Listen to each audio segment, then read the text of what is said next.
Hey everyone, you're watching DeFi Talks with DeFi Dad.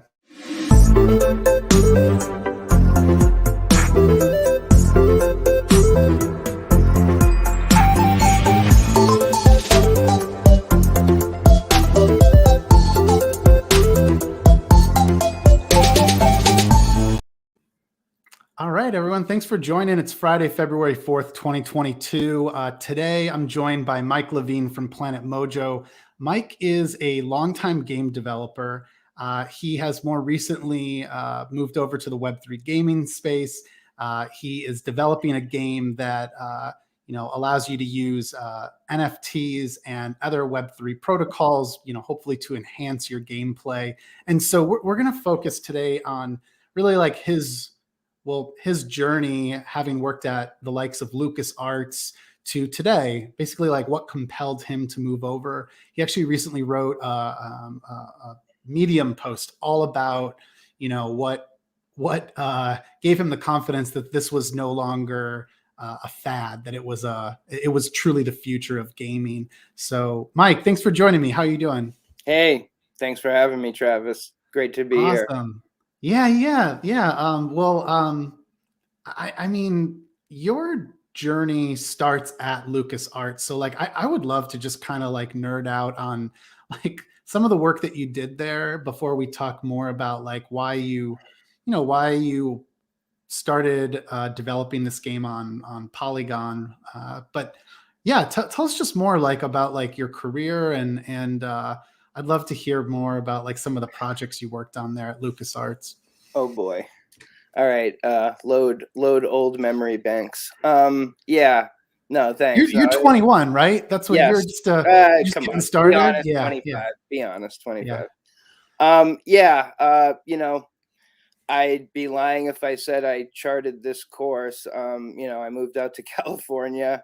I needed a job, and I saw an ad in the paper for Lucasfilm Games at the time, and I said, "Oh, that sounds interesting." I was going to go to grad school, and I figured I needed to pay the bills for a while. But as soon as I got there, I recognized it was something special was going on, and my plans changed basically because I was like, "Hey, this just wasn't on my radar before that." Now there's video game programs in colleges, and growing up in a suburb outside Boston, it wasn't like on the checklist, develop video games. But as soon as I got there, I was like, wow. And it was just fun really for me at first. And I started out testing in the QA department, which I always tell people is still a great way to enter the industry because kind of everything collides there, and it helped me learn. But I wasn't giving up on my dream initially of journalism, and I was just interested in video and documentary. So I was learning all this stuff on the side basically about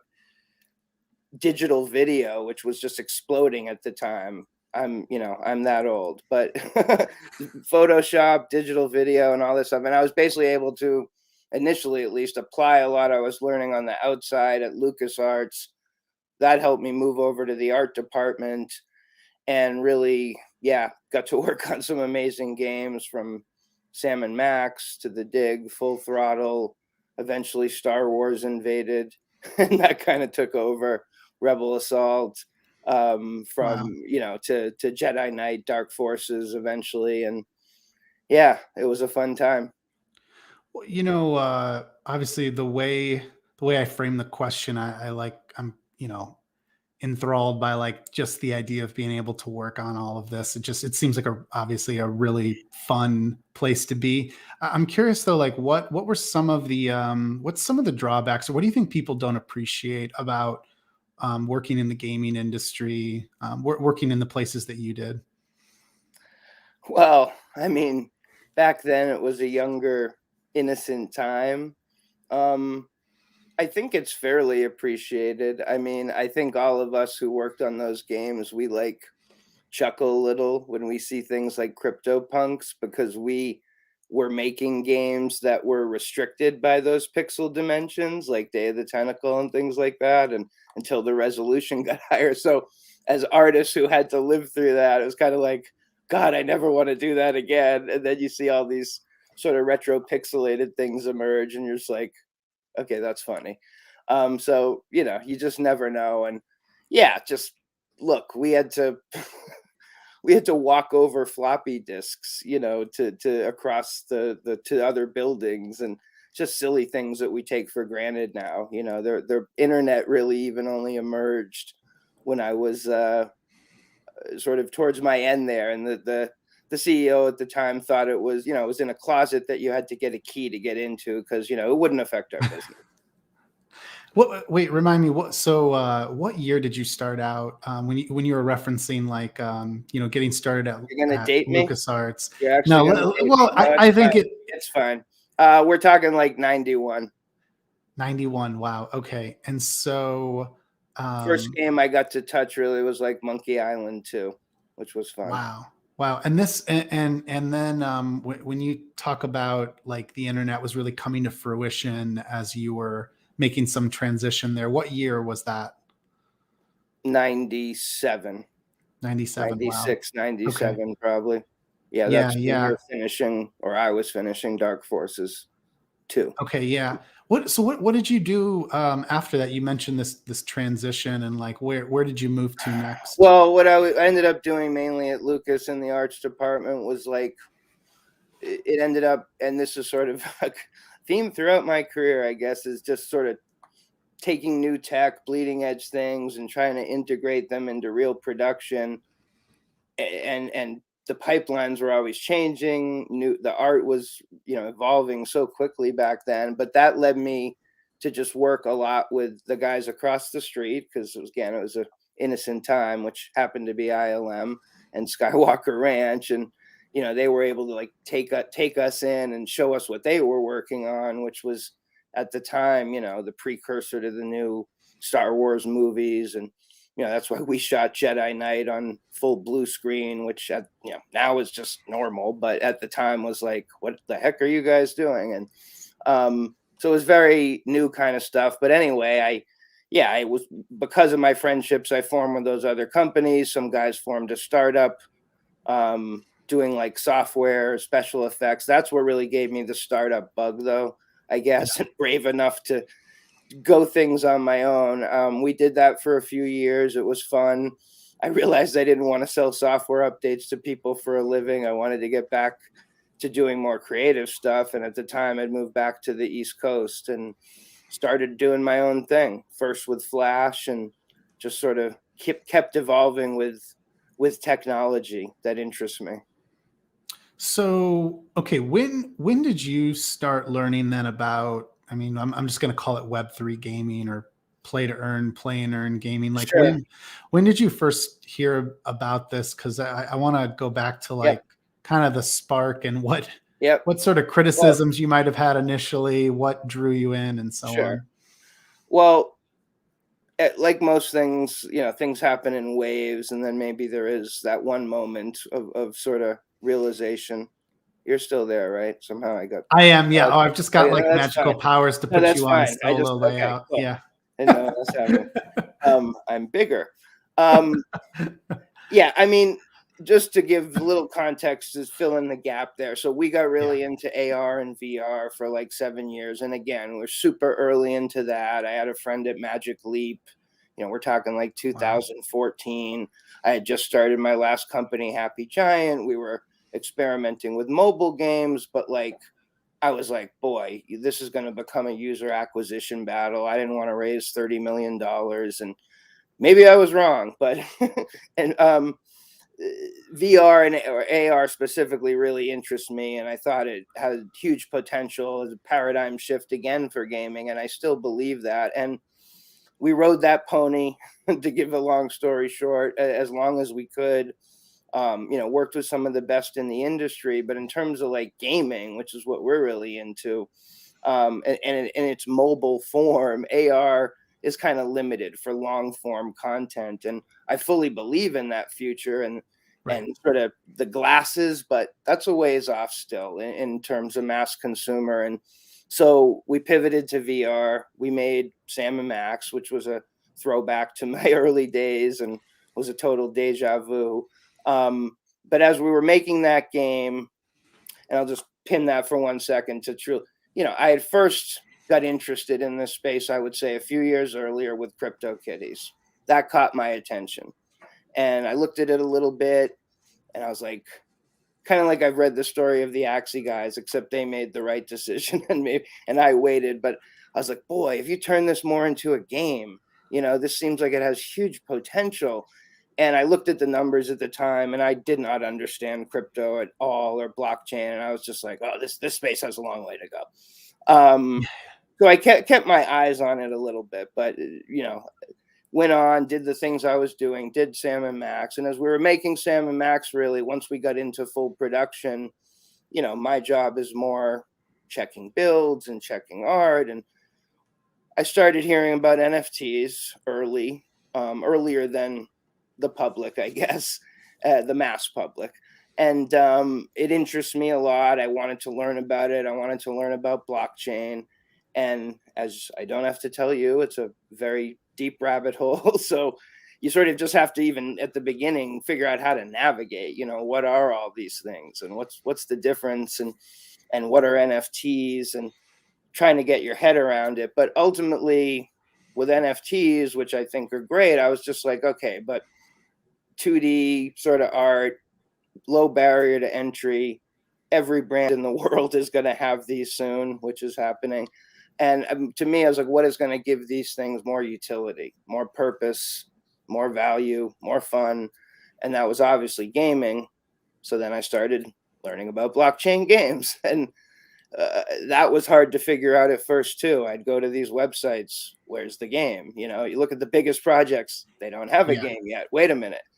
And that's why I say in my piece, and others have said, it's like, this is game development upside down. And that's why we didn't dive into this quickly. This took a very months and months, over a year now, of researching it and continuing to research it because it always evolves, but sort of trying to understand who sort of were the models that we liked and what. And eventually I found Axie again before it really blew up, really just a couple months early, but mainly because I was like, they have a game.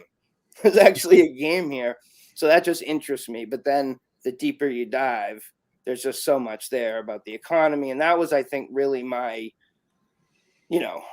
initial entry to fully understanding or trying to fully understand blockchain games, where it was, where it's going. And just then learning about other projects and sort of going from there, taking a lot of time as well to decide who we wanted to be in the space and what kind of game we wanted to make and other games for this space. We went through many iterations on that.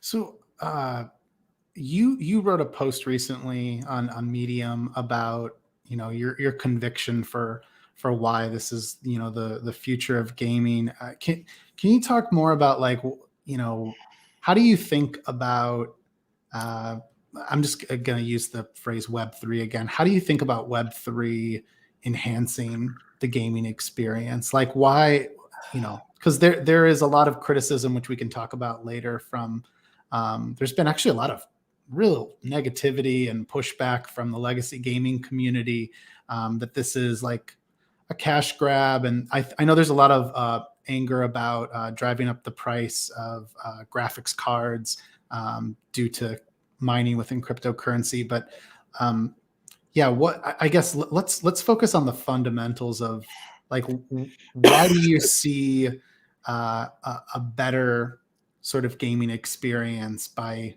making use of NFTs and digital assets?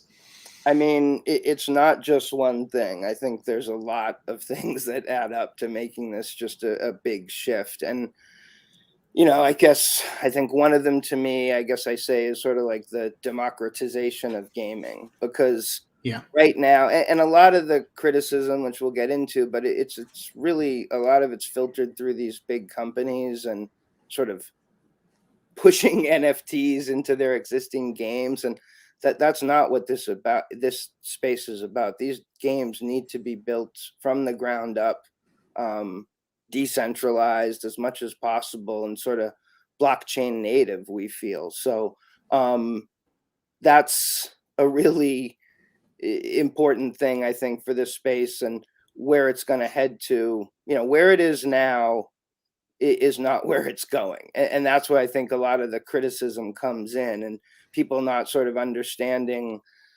layer 2 and gasless, or very almost gasless solutions and things like that. But I think for us, the democratization part is really about for the developers, but it's also for the players. Community in gaming has really become a bigger and bigger thing over the last decade, and I see blockchain gaming as the evolution of that, right? Where you're giving the community control and value in the game. For too long, and this is again through the lens of a smaller indie developer, which we are, and there are many more of us than the sort of the giant companies, is life is tough. You're either doing a licensed game or you're doing an original game, and you're generally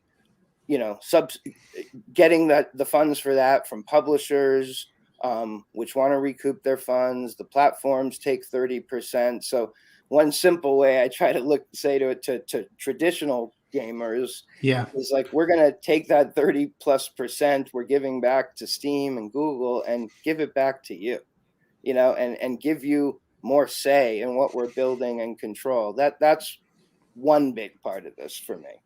Wait, to go with that then, do you think that just because of the nature of, if you issue NFTs, it's gonna bootstrap funds for the gaming studio? This is something we've definitely never talked about, and it's like hitting me just right now as you're saying all of this, is that like this hopefully allows more to bootstrap as a gaming studio, like or I guess, do you think though it's just there's an opportunity now, and like we'll still end up with these like very large gaming platforms that sort of like accrue all the value and all of the attention, all of the gamers to one? Well, Yeah. that part TBD, but and ultimately there's got to be, there'll be aggregation type platforms, but from the ones we're talking to, they're also looking at a different model than, let's say, the Web2 model or Steam and control and much. So I think they're thinking the same ways about it too. But yeah, like, I say this in the Medium piece, and I said this when I first got into it, then I backed off, and then I was like, I've gotten more bullish on this lately. It's just that I just sort of, again, like, it's like Kickstarter, for the gaming space, which everyone knew of. To me, this space is like Kickstarter on steroids, right? And when I say that, it's like how Kickstarter started with guys like Tim Schafer, who I worked with at Lucas, who did Psychonauts on it. That kind of kickstarted Kickstarter, and took him 3+ years to ship the game. But he endeared that community and was constantly releasing drops, art, documentary, behind the scenes stuff. Everyone felt a part of that community. There was very little hostility, and the game finally came out and it was met with open arms. There, everyone's just pre-buying the game in different packages. Here, that's why I say on steroids, is people are really buying into the game and owning assets before it comes out, and really owning a part of the game. And so I think that's what I see in this space, is just more, you're building communities from day one, just like you were then, and sort of building momentum till the game comes out, which, we plan to do. And a lot of people extend that, but we plan to do that relatively soon. Yeah, I think that among all the different reasons that one could be excited for Web3 gaming, I can admit I actually never was enthralled with like, hey, you can like own the gaming assets, because for me it was like, well, in most cases I've always played a game, and like whatever I use is within that game, and it was less compelling to me personally. But then when you start to see the trading volume that happens on some of the in-game assets, and you see the royalties that can then accrue. Because like that's one of the things a lot of people miss with NFTs is that it allows you to automate or program in the ability to collect royalties versus a very sort of convoluted and complex like legacy way to do it. And then the collection of those fees is, again, it's quick and it's automated because it's happening, with like automated money software on a blockchain. And so it just, for me, means that like there are great gaming studios, and I'm not saying that gaming studios shouldn't continue to reap rewards from like the hard work they put out, the creative sorts of games they put out. But by when you use NFTs, it opens yourself up to this like 24/7 sort of trading volume that can happen with some of these valuable assets. And then in some cases, we've already seen this where other Web3 games that have released NFTs are seeing huge trading volume that is actually helping to bootstrap the gaming development. But then what's even more exciting is that some of those royalties could accrue to those that are within the community that hold those assets or Yeah. hold a token. And that is where the idea of call it, community ownership, democratized ownership of the game, that's where it comes from. Like I think the TLDR on it is, if today, if you put all your time and money, actually Kendria on your team has talked about this. They spend a lot of money in game for her son, and there's no return on that. I mean, it's just it's paid and it's gone. There is a chance, and not a guarantee, that if you're holding certain in-game assets in Web3, that those could potentially accrue value or appreciate in value, so that you could sell it on a secondary market. But I think the real future is, it's like you're playing the game and you're potentially accruing ownership in that game, and it creates more skin in the game. So anyways, I'll pause. No, and I think, and with our own marketplace, I think there's a couple other values to it, which is these things are already happening in games. They have for Yeah. years in traditional games, people selling accounts, gold farming. We believe by bringing it in house, you can remove some of the toxicity around that, the scamming. It's not a pleasant environment currently. And that's sort of how I look at these marketplaces. And what we're going to have is where people can buy, sell, trade, loan safely, in a more controlled environment. We plan on having a lot of those functions right within our marketplace, so people don't have to go outside it. But our assets will live, on the blockchain, and they will have that freedom. So that's the beauty of this space. You can't control what people want to do. Yeah, I want to ask you a few more follow-ups to this, just about like can you have that financial incentive and still have like a love for just playing the game, or does it turn itself into a job? But I think we should talk a little bit about Planet Mojo first, Sure, because we it'll can come sort of back lead. to that because that is a very deep subject, Yeah, exactly. It's a very and I I think don't it's want to one that skip it. it keeps us all up at night for sure. Maybe also too, we could, as you start to talk about this, let me know. I'm happy to screen share some of Yeah, the cool stuff you have to show off about Planet Mojo. But anyways, what is Planet Mojo? Tell us more about the game that you're actually sure. developing. Let me try to screen Oh share yeah. something. And these are, we have not shown these yet, so it's just for you, baby.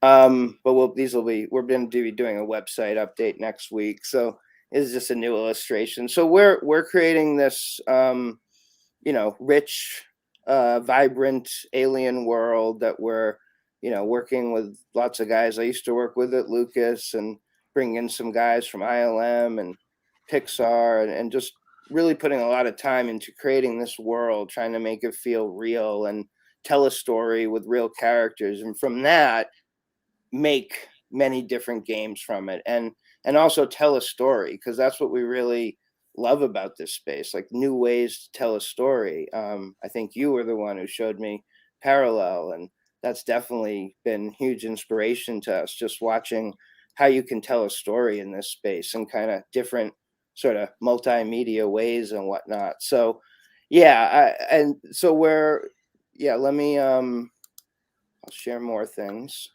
Go right ahead. I just removed that one so you can share a Okay, different yeah, screen here we here. go. So these are just this is concept art. Everything's going to be 3D in this game, but these are just some examples of the mojos, which is sort of your central character and part of the story, and will be our first NFT drops. So And these these characters, what you're showing here, this is like this would be an example of like in-game avatars, whatever you yeah, want to call it, that you would be able to own.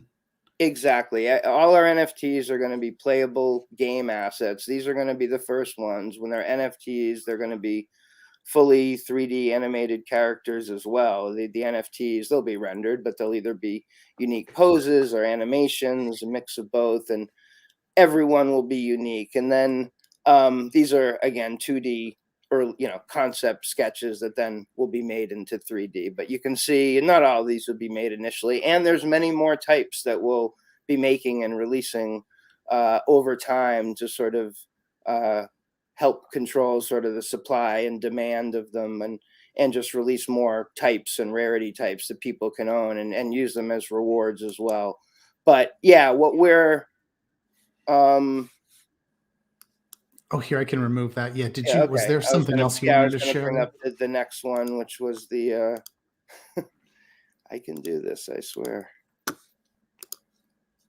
So these are just some shots. So we're making an auto chess game. That's the first major game that we're making. And so these characters that people will own and be able to play with, mojos are kind of like your one character. These are these special characters that the planet kind of gives birth to. They're these plant-based characters, and the races on the planet, these different clans, are basically these different warrior classes and mages and different types. And these are all early concept sketches. These will all be being turned It's into so cool to see 3D this stuff. models. And yeah, they're all based on animals, as you can tell, but they all have different class types, and you will basically be able to make your own team with these and bring them into battle. And we're putting together a pretty unique system. I mean, the hardest thing by far about this space is figuring out the economies. We're working with machinations. We've been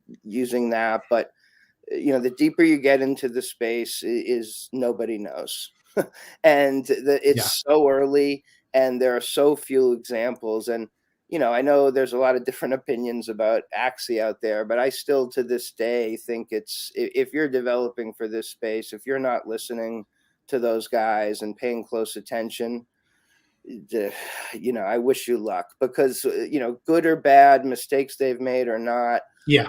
there's no one who has the intel they have and the data and just understanding how this space ticks. And I think there's many different philosophies of people like me coming into this space, and I think that's all going to be played out over the next year. But we've always been, and this was pre-Steam, pre-Ubisoft hate and worms. Me 6 months ago just felt like it's going to be a transition to get traditional gamers into this, and Yeah. sadly, I've proven to be right.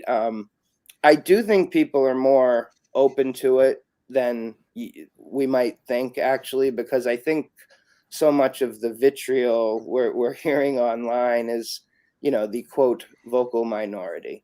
And Yes. Yeah. I honestly read everything they post because I'm fascinated by it. Because I'm like, I want to Me know, too. are we doing something wrong? Like, I'm being so careful, about the environment, and that's one of the big reasons we're building on Polygon. But I've done my homework, I think. And even though paying attention to them, if you understand where this space is going, Ethereum 2 even, I mean, we're just at the beginning. And I think any argument I've heard honestly is somewhat you know easy to retort, but it's also difficult to even get into a rational conversation with some of these people. But Yeah, I welcome to want to say, 2022. well, I mean, I'm really grateful that there was a lot of research that you were doing, and I remember talking with you about, different Ethereum L2s, L1s, and uh, for now you've been developing on Polygon, which is really like, there was one factor that we definitely never discussed that has really been out there at the forefront is there's been a real pushback on NFTs related to the carbon footprint from like a blockchain. And I'm not going to go down the rabbit hole with this right now, Please, but it's maybe I'll learn harder. something. Oh no, it's harder to for someone who's completely foreign to crypto and understanding how consensus happens on a blockchain, what mining is, and so on. The TLDR that many don't know about, like an Ethereum, is when Ethereum moves from proof of work to proof of stake, the energy consumption goes down. This is something that was quoted in, I think it was an Ethereum Foundation blog post. It's estimated to go down 99.95%. Now, while that's true right now, yeah, there's still proof of work is happening. It consumes a lot of energy, and whether or not that contributes more harm to the world than all sorts of other things that consume energy is a whole nother conversation.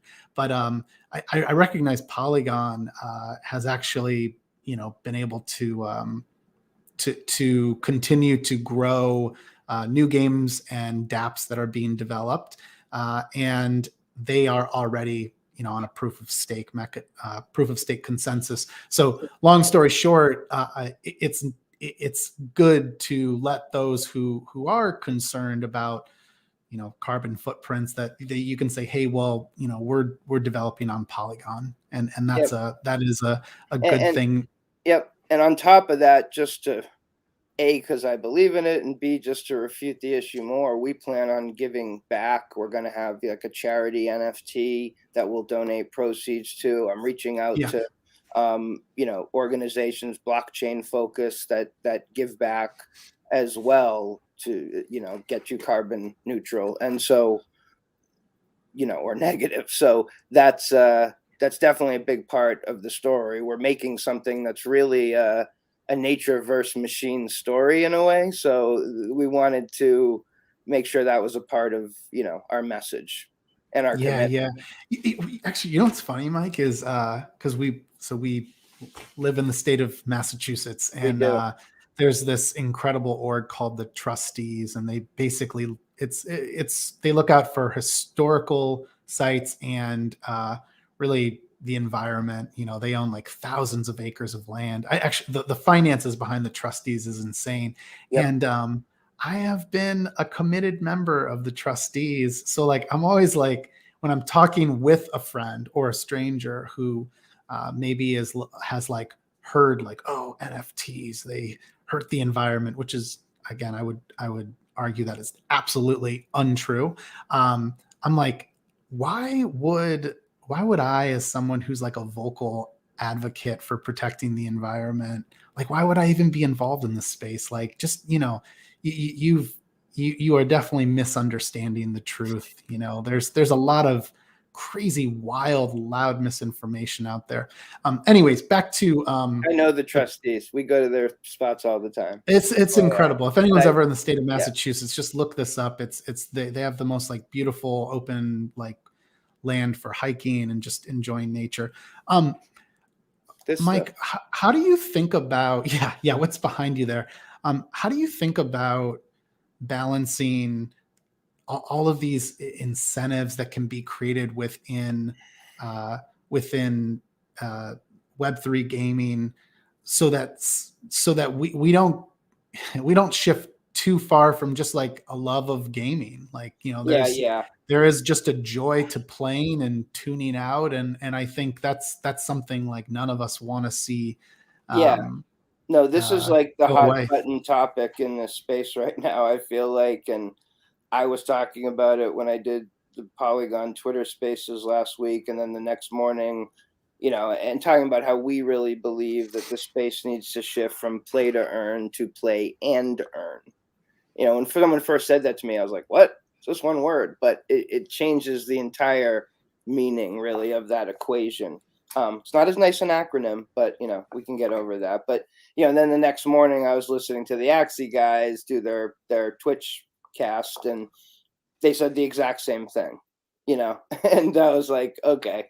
And they said, even I feel like paraphrasing here, but like, if this space can't move more to people playing these games for fun and not just earning, we're going to have big long-term sustainability problems with the games. Just forget about the economy. It's just people wanting to play the games. So they know that, and I think that's why we're being so careful in trying to set up our economy and trying new ideas. Honestly, I think I was watching before this your interview with RPD, and I was just smiling so much, Ready Player Dow, because so many of the things you guys were talking about are literally we've been talking about every day over here. That he mentioned free to play, and literally that's been my thing for the last few weeks. There's so many lessons in free to play that aren't being used in this space yet that can be, and you're starting to see projects, I am at least, that are using that, and just like moving away from like a daily grind, a daily payout. There's like this whole amazing positive story behind that, and empowering I people agree. in third world countries. And then there's this like, and believe me, I've listened to all the different sides. And then the sort of dark side of it, which is like, you have these people now playing matches that literally their families' mortgages and food is Yeah. based on how did you do today, Dad? And it's Yeah. like it's too much pressure. And so hopefully there's going to be this happy medium. And like someone said to me recently about MMOs that, and I think the percentages are different here, but in MMOs you have these sort of loop cycles going on where 90 to 95% of the people are really just there to have fun. And then you have 5 to 10% who are the gold farmers, and they're selling stuff back to those people. Yeah. Right. It's this bad relationship. That's how this is much more open, and but maybe it's a bad analogy, but if you change those percentages, I think, and that's why we're really, one thing we're really exploring with our auto chess game that we're going to come out with originally is a tournament model. And so you can play this game every day, and if you grind, you will essentially win battle passes into paid tournaments, where there will be payouts and stakes and different types of pools, etc., that we're exploring. And those battle passes will be NFTs too, so people can sell them to other people, sponsor other people. They're a valuable asset as well to get out of the game, and those will be minted and come out of the game and used by players. So sort of like a two-tier type of economy, essentially, with a real token, but with a soft currency inside the game that's kind of fueling that as well, and having our own marketplace as well to use our main token to buy and sell the NFTs with. Yeah. Yeah. I know with the recent, I think it's in the prime proposal for parallel, there's a lot of talk about like basically like when can you trade, spend, exchange tokens versus when can you not? Like, I mean, you should, a part of what you accrue might be a part of your reputation, as a player, and you shouldn't be able to buy your reputation. And so that's there's there's just so much more complexity that I Yep. could tell No, anyone we've this as totally a thought about novice. that too. And honestly, the simple answer and what we're planning is ranked battles. So if people can still buy upgradable characters, that's a viable path. People can upgrade and sell those, and people can buy those who maybe want to get into the bigger tournaments or whatever. But you're also going into a higher rank with people who have the same type of characters at that rank. So it's not necessarily going to get easier. We are definitely against pay to win. Yeah, I think the concept that, or maybe like what do I say, like the principles that I fall back on are, people are free to come and go. Let them do what they want within the rules of the game. If a game is poorly designed, if there are rules that are seemingly unfair, then I would expect players to no longer play that or to sell their assets if they own anything that has any secondary value. I don't understand the vocal minority within amongst gamers, especially. Well, I understand those who are like within gaming studios, like clearly feel threatened. So that makes sense to me. But for those that are just enjoying gaming day to day, maybe they've even become like an outlier in terms of their success and have a Twitch channel as like an entertainer and so on. I mean, why would you want to prevent anyone from being able to potentially be paid or earn something from all of the time and effort they put into it? It's like, it very much reminds me of like, Mike, have you ever thought of this? It kind of reminds me of there has been a fight for many, many years about whether college athletes should be able to be sponsored. Analogy. Yep. Why does it matter? And people will say, oh, well, that destroys the love of the game. And like, they should be focused on, they're in college, they should be focused on learning. There's all sorts of goofy arguments I've heard for it. And I'm like, but some of these people are bound to be professional athletes and they have a world-class talent that people are willing to pay to be associated with. This is a very, very deep discussion. I've had some deep discussions about this with another developer in the space who I want to give credit, but I don't know that he's announced yet. So I'll keep his name out of this, but I will give him credit eventually. But yeah, like, I was totally talking to him about this, and it's like, it's really interesting. He's like, just food for thought. Like, think of professional sports, right? And like, those guys are out there playing for money, right? But like, the best athletes in the world, the ones who succeed the most, they're not thinking about money. They're in this zone of play. Okay, again, we're going to give him credit. But they sort of rise above that, and somehow they get paid the most. So like, there's this sort of, just sort of aspect of playing games that is fun, right? Like, yeah. And I think you could say the same thing. I said, well, what about poker players to him? And really, you think about it, it's the same thing, right? Because yes, money's on the line, but the ones who are the best at it, I would guess, I don't watch that much, but they're good poker players, right? They're like in the zone playing poker. And so, it's just this weird line of sort of fun and money, because there are games that are totally about money out there, yet people still play them. And the best players, really rise to the top. The guy in the NBA who's on the bottom, worrying about his contract and if he's going to make the team, he's got all this stuff in his head and he's going out there and, and it's probably going to affect his game. Where if somehow he can rise above that, the Zen kind of, he's probably going to do much better. Yeah. Yeah. I was talking last night to DeFi Dad. We were streaming about kind of like all things parallel. And I love the way he framed it. I'll totally butcher it here, but if anyone goes back, it's listed under an episode called Prime Talks on DeFiDad.com.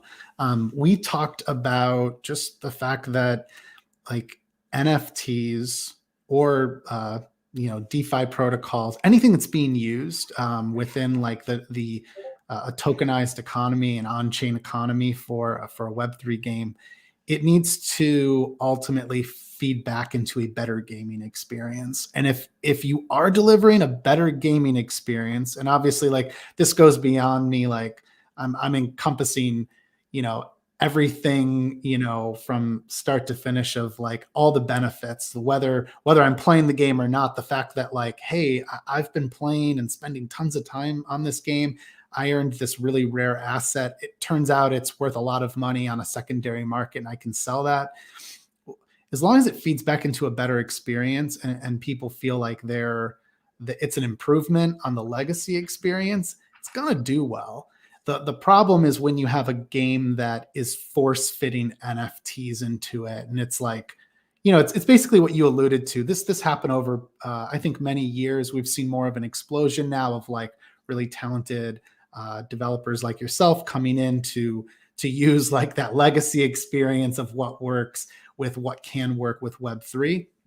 But we saw for a while a lot of promises. We're still seeing that. There's a lot of games out there that are just, they're like, hey, it's a game and it happens to have NFTs in it. And to that I say, it's experimentation. A lot of them are going to fail. Who cares? Let people Yeah, decide and what this, they're this going to do always with their own happens in money. games, honestly. Yeah. This happened in free to play at the beginning when people trying to Yeah. figure it out, and hey, we'll just make our game free and throw in some in-app purchases. And no, those games needed to be built from the ground up.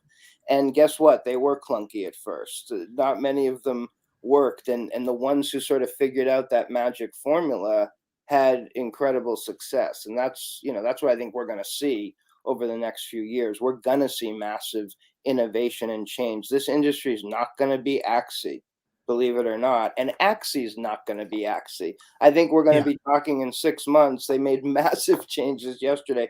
It's going to be a completely different game. They know it. I've listened to them. They have to change.